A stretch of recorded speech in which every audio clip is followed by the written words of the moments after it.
Εδώ και μήνες περπατάω αυτόν τον ποταμό, τον Παρθένον αυτόν ποταμό, από τους λίγους στη Λευκοσία που έχουν νερό ακόμα, ελπίζοντας ότι κάποια στιγμή θα βρω ένα καταράκτη.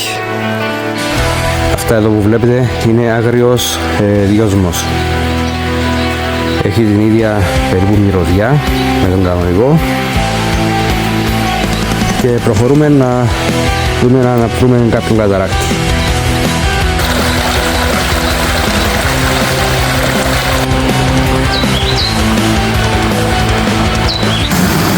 Κοιτάξτε τώρα να δείτε τι γίνεται. Ένας μικρός καταράχτης